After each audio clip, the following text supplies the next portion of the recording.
Car मैं जितेंद्र चतुर्वेदी, मतांतर में आप लोगों का स्वागत है। ऐसा मालूम पड़ता है कि दक्षिण अब चौंकाएगा। ऐसा इसलिए कहा जा रहा है क्योंकि वहां की सियासी जमीन में अब बदलाव होता दिखाई दे रहा है। कर्नाटक को अगर हम अपवाद मान लें तो चाहे संयुक्त आंध्रा हो या तमिलनाडु, केरल अभी भी बहुत मामलों में ऐसा लग रहा है कि वो अभी ज्यादा करवट नहीं लेगा। लेकिन ये जो संयुक्त आंध्रा है और तमिलनाडु, यहां चीजें बदल रही हैं और उस बदलाव के संकेत मिलने लगे हैं। हम पहले उस संकेत पर बात करेंगे, फिर बदलाव के कारणों पर बात करेंगे। संकेत देखिए आप कि जो अभी विधानसभा के चुनाव हुए 2021, तमिलनाडु द्रविड़ मूवमेंट का ये जो है ये जमीन रही है। वहां पर भाजपा 5 सीटें जीत जाती है। अब इसे आप संकेत नहीं कहेंगे तो और क्या कहेंगे? सेकुलर विश्लेषक तो उसे इग्नोर कर रहे हैं, खारिज कर रहे हैं। 5 सीट मिल रही है। अभी और सुनिए, स्थानीय निकाय के चुनाव होते हैं और उन चुनावों में 4.5% वोट भाजपा को मिल जाता है। यह साधारण बात नहीं है। फिर आगे चलिए, तेलंगाना, यहां पर स्थानीय निकाय के चुनाव होते हैं और भाजपा बेहतर स्थिति में आ जाती है। लोकसभा का चुनाव आपने 2019 में देखा ही कि 4 सीटें वो जीत लेती है। कर्नाटक, मैं उसे अपवाद कह रहा हूं, लेकिन कर्नाटक में आप देखिए, ऐसा लग रहा था कि कांग्रेस बड़ा यहां उथल पुथल कर देगी। अब सवाल यह है कि ये जो भाजपा की प्रेजेंस, खास तौर से ये जो द्रविड़ आंदोलन वाला इलाका है और उस आंदोलन से उपजी जो पार्टियां हैं, उनके रहते हुए आखिर क्या कारण है कि भाजपा यहां पर एक नई राजनीति करने में सफल होती दिखाई दे रही है और उसका प्रभाव भी बढ़ता जा रहा है। तो उसके 2-3 कारण हैं। देखिए, सबसे पहली चीज तो यह है, जैसा हमने शुरू में ही कहा, कि द्रविड़ आंदोलन से जन्मी पार्टियां, जैसे अन्ना आंदोलन से जन्मे अरविंद केजरीवाल, तो वैसे ही एक आंदोलन से 2 पार्टियां बनती हैं, डीएमके और एआईडीएमके। एआईडीएमके भी भ्रष्टाचार में फंस गई और डीएमके भी भ्रष्टाचार में फंस गई और फिर परिवारवाद में भी फंस गई और फिर पारिवारिक कलह में भी फंस गई। तो ये जो द्रविड़ मूवमेंट हुआ था और उससे जो पार्टियां आई, तो ये तो भ्रष्टाचार के लिए हुआ नहीं था। ये हुआ था कि जो गरीब गुरबा है और जो ब्राह्मणवाद से पीड़ित है उसको न्याय दिलाया जाए। तो वो न्याय वाला मसला तो हाशिए पर चला गया, चीजें मुफ्त में निकल गई। चावल दे देंगे, टीवी दे देंगे, कूलर फ्री दे देंगे, फ्रिज फ्री दे देंगे। और ये जो दक्षिण का फ्री बीज है वही अरविंद केजरीवाल दिल्ली में लेकर गया और अब तो बहरहाल उनका पूरा मॉडल ही हो गया फ्री वाला।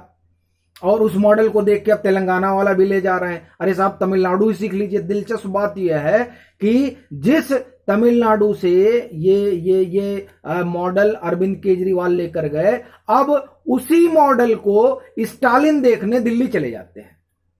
ये आप समझ सकते हैं कि किस तरीके से वैचारिक पतन हो गया है डीएमके का। डीएमके अब आप बताइए परिवार में सीमित हो गई। और ये जो परिवारवाद है ना, इसने आधार, जो जनाधार है, उसको खत्म किया। जैसे कांग्रेस परिवार में सिमट गई तो जनाधार खत्म हो गया। समाजवादी पार्टी परिवार में सिमट गई, जनाधार खत्म हो गया। वही हाल डीएमके का भी दिखाई दे रहा है। एक तो परिवार में सिमटी और दूसरा परिवार में द्वंद। समाजवादी पार्टी परिवार में सिमटी और परिवार में द्वंद। एक तरफ शिवपाल यादव और एक तरफ अखिलेश यादव, चाचा भतीजे में ठनी है, इसलिए चुनाव निकलना मुश्किल हो रहा है। वही हाल होने जा रहा है डीएमके का भी और तकरीबन हो चुका है। तो एक तो यह बड़ा कारण है कि द्रविड़ियन मूवमेंट जिस काम के लिए खड़ा हुआ और उससे जो पार्टियां निकली वो दरअसल भाई भतीजवाद, भ्रष्टाचार और आपसी लड़ाई झगड़े में अब फंस चुकी हैं। और फिर सबसे बड़ी चीज, ये चाहे डीएमके हो या एआईडीएमके हो, इस दो पार्टियों के दो बड़े चेहरे करुणानिधि और जयललिता वो अब है नहीं। तो जाहिर तौर पर, और डीएमके जो बची है वो जब तक स्टालिन चल रहे हैं तब तक चल रहे हैं, उसके बाद मैदान खाली है। ये एक कारण हुआ। दूसरा, भाजपा एक तो ये जो ब्राह्मणवाद के खिलाफ आंदोलन खड़ा हुआ और उस आंदोलन से ये पार्टियां बनी, तो सवाल ये उठता है कि इस पे ऊपर ब्राह्मणवाद का आरोप है तो इसको घुसने क्यों दिया जाए।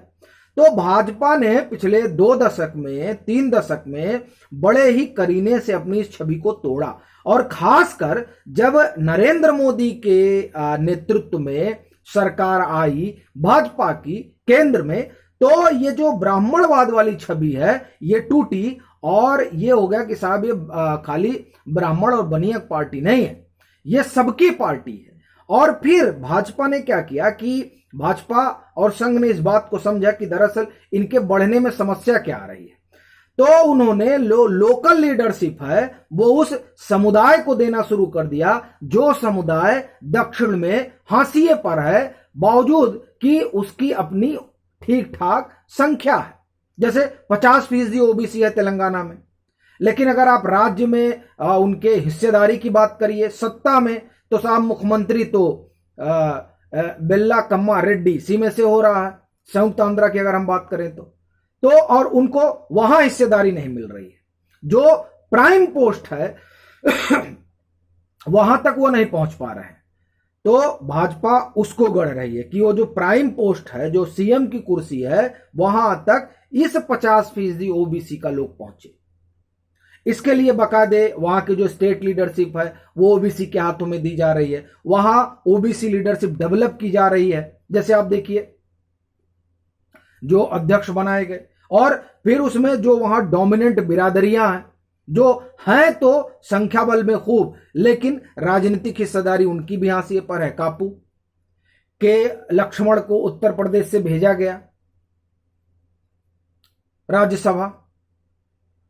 कापू संयुक्त आंध्रा में बहुत बड़ी ताकत है, लेकिन मुख्यमंत्री नहीं बन सकते। मुख्यमंत्री जो बेल्ला कम्मा रेड्डी इन्हीं में से हैं, बाकी डिप्टी सीएम वगैरह बना दे रहे हैं। तो ये एक काम बहुत भारी भाजपा ने कर दिया। तो इससे एक जो मोहर लगी हुई थी कि साहब ये उच्च सवर्णों की पार्टी है, वो मोहर बंद तोड़ने में ये सफल हुई।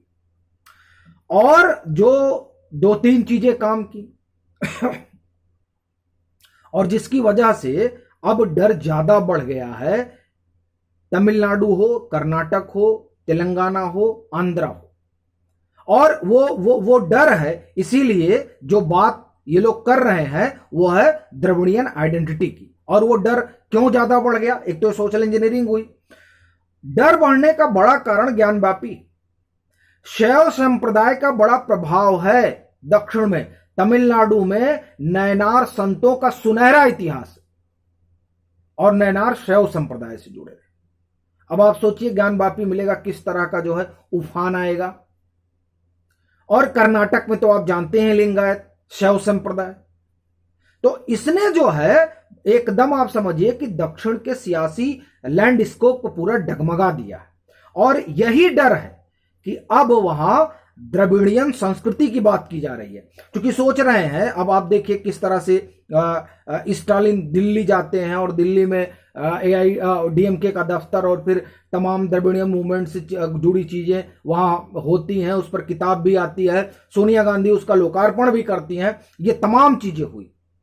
और फिर वो अब द्रविड़ियन कल्चर की बात कर रहे हैं, वही बात सिद्धरमैया डीसी कुमार भी कर रहे हैं। उसकी बड़ी वजह यह है कि वो दरअसल बताना चाह रहे हैं कि देखिए साहब भाजपा आ रही है, भाजपा मतलब ब्राह्मणवाद आ रहा है। लेकिन समस्या ये खड़ी हो गई है कि एक तो भाजपा की सोशल इंजीनियरिंग और दूसरा शैव संप्रदाय, ये दो लोगों का जो कॉम्बिनेशन है उसने हिलाकर रख दिया है। और उस पर ये जो वहां की पार्टियां हैं जो आंदोलन से निकली, वो जिस तरह से भाई भतीजवाद, परिवारवाद और भ्रष्टाचार में चली गई हैं, उसने और जनता का मोह इनसे भंग कर दिया है। इसलिए वहां जो बदलाव की बयार दिखाई दे रही है, अब भले से वो आंधी तूफान ना हो, लेकिन उसने तमिलनाडु में, उसने तेलंगाना में, उसने कर्नाटका में, उसने केरला में संकेत दिए हैं, और ये संकेत आने वाले दिनों में आंधी तूफान भी बन सकते हैं। अभी भी 2024 के चुनाव में 1.5 साल बाकी है। इसलिए यह देखना दिलचस्प होगा कि ये जो तमाम चीजें हैं वो कितना असर डालती हैं और दक्षिण की सियासत को किस ओर लेकर जाती हैं। लेकिन फिलहाल जो बात दिखाई देती है वो यही कि दक्षिण चौंकाएगा तो इस बार जरूर। अभी के लिए फिलहाल इतना ही। अगर आप मतांतर से नहीं जुड़े हैं तो जुड़िए, वीडियो को लाइक करिए, शेयर करिए और अपने सुझाव जरूर साझा कीजिए।